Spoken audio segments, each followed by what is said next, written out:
Hi, in this video, I'm going to show you or step you through creating the artwork for our project called the Quilt book or magazine cover. In this video, we're going to look at how to draw a grid using the pencil tool, create shapes using the marquee and lasso tools, and use the paint bucket tool to fill in selected shapes, creating a colorful shape-filled quilt design that you will then use as the artwork for your cover of the book or magazine about quilting. All right, this was a illustration that I had started just to have an example on the screen, but I would like to start from the beginning, creating the grid as well. Okay, so let's get that out of the way and say File, New. Okay, and my suggestion is to make this document a horizontal document just so that it fits on your screen a little bit better. So I'm going to say it's 11 width by 8.5 height, so it's horizontal orientation. Everything we do is 300 pixels per inch, and you can keep that in the RGB color mode, 16-bit with a white background. All right, I'm going to name this. At this point, this project's title is number 9, but it might change if you're watching this at another time. But for now, I'll call it Project 9, and the quilt cover illustration. You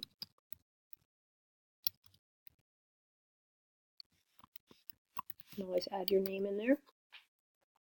Okay, that looks good. Create. So we have our new 8.5 by 11 document for this project. The first thing we're going to do is use the pencil tool, okay, in a very thin size. I might even go down to 5. I would make sure it's in the normal mode. Opacity is 100, smoothing 10. I'm going to use not even a gray, a black, but more of a gray.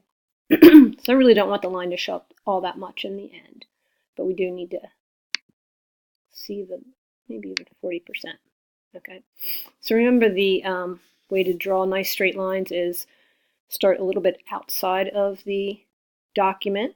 Okay, click on your mouse or trackpad, hold the Shift key down, and then drag, and you'll get a nice straight line.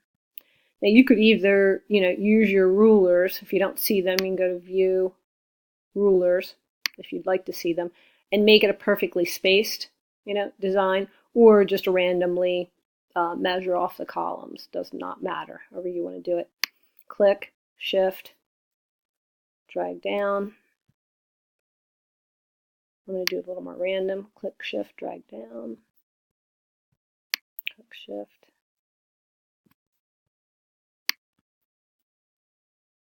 You could, design a perfectly symmetrical quilt if you'd like, or do more of the crazy quilt look. Okay, once you get all your vertical lines, I'm going to come over and do the horizontal. Same technique. Hold down on the trackpad of the mouse first, the Shift key, and then drag across.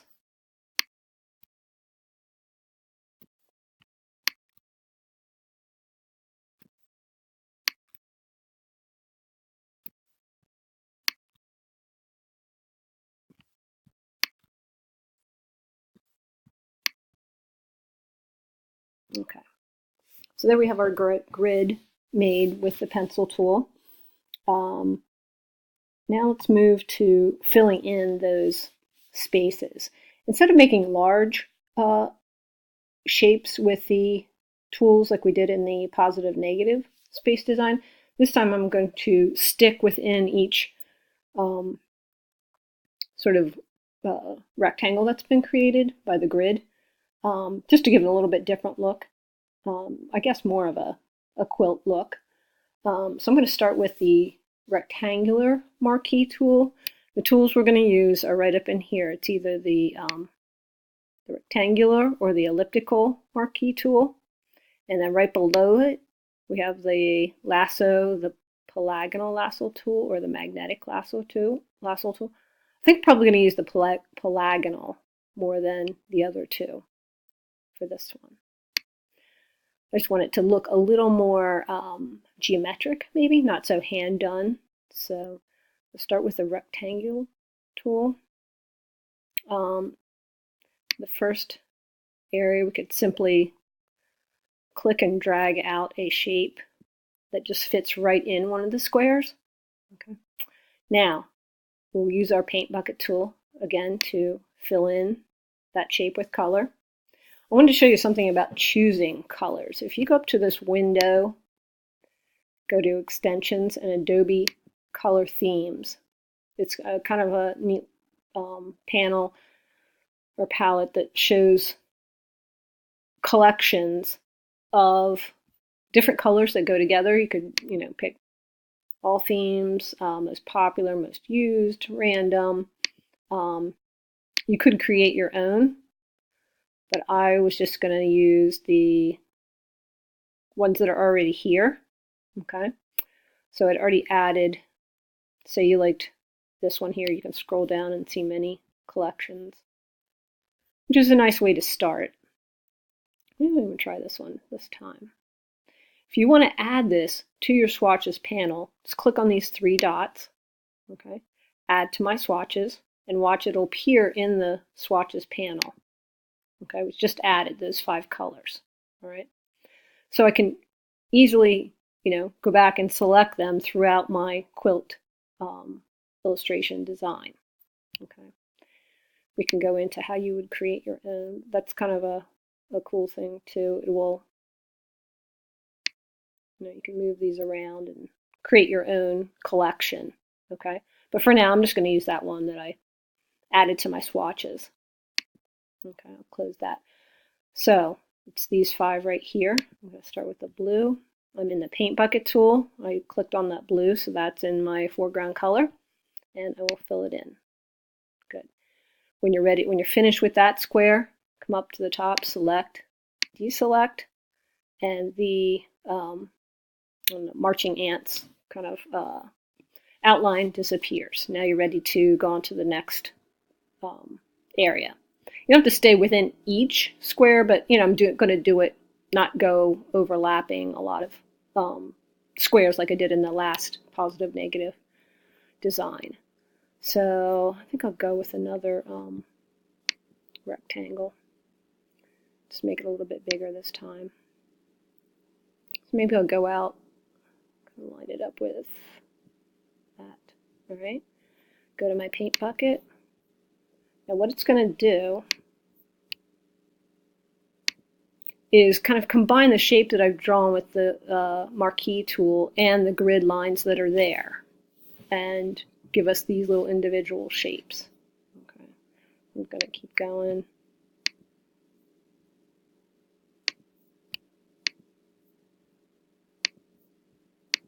Okay, I'm finished. I could say select, deselect. Right. This time let's try the elliptical tool. Okay, I'm going to start right up here, drag out. That takes a little bit of practice on, where the actual ellipse starts and, what direction it grows in, so you can play around with that. I'm going to say about right there.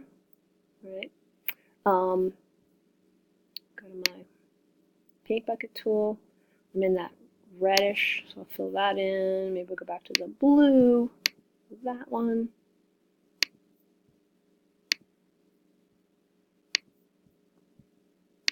Okay, now I have these outer areas that are still white. To fill those in, what you want to do is when we select this area, it's talking about we're working with the inside of that selection. To work on the outer border of the selection, you come up to the select and say inverse. Okay. So now everything outside the circle has been selected, but it's also bordered by those, last lines that we drew and the grid lines that we drew. Okay, so I'm still in that yellowish, goldish color. I'm going to fill that little area in there. And I'll fill in this blue. Use some red for that little color.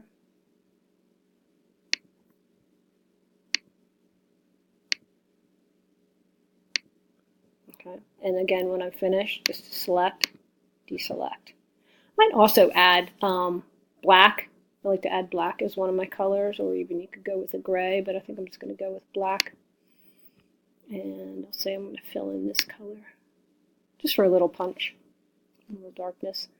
All right, so let's go on to the polygonal tool. So with this one, get it selected. And again, when you hover over the tool, when you see that initial or that letter at the end, that's the quick selection or the shortcut key. So if you just hit the L on the keyboard, you will be in the polygonal lasso tool. That saves a little time. That's what that means. So with this tool, what you can do is click, and then wherever I'm not holding down at this point, wherever you go, I'm going to go up to the edge, click again, it'll make a line. I'm not holding the shift down, it draws straight lines. But you do have to draw a complete shape and a closed shape. And what I mean by that is I'm going to come back to where I started, and you see that that little circle, teeny little circle, is in the lower right-hand corner of the icon. That means that you are, in fact, if you click there, you will be closing the shape. And we want it to be closed so that it can hold the color when we go to dump it in with the paint bucket tool. Okay, so that's my shape. I'll go to the paint bucket.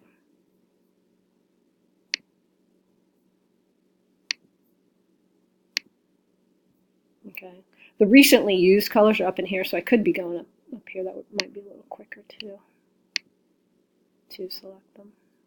Oh, now, so I filled in the shape. I have to go select inverse to fill in that little part outside. All right. Maybe I'll change that. Okay, and then select, deselect. All right. The lasso tool is a hand-drawn tool, so it is more of just drawing freehand, which I don't think I want to use this time because I want it to be very geometric and quilt looking. The magnetic lasso tool, I think we talked about that one in the last video. It also clicks to the grid lines that are already there, and again, a little bit less of a geometric shape. Or a perfect geometric shape, so I'm not going to use that one as much this time either. I'm just going to keep playing around with the polygonal lasso tool and the rectangle and ellipse marquee tools. Okay, I'm going to go back to that one. Remember, you can stack these shapes too. So this time I think I'm going to go right to the, kind of the edge lines there. See that? I'm going to fill that in with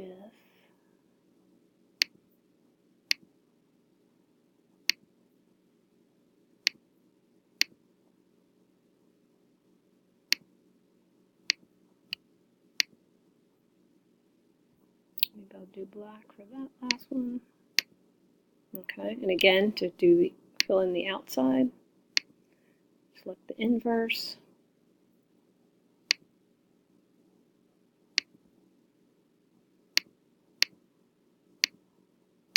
You can also stack shapes on top of each other. Deselect that, and I could go back to the okay.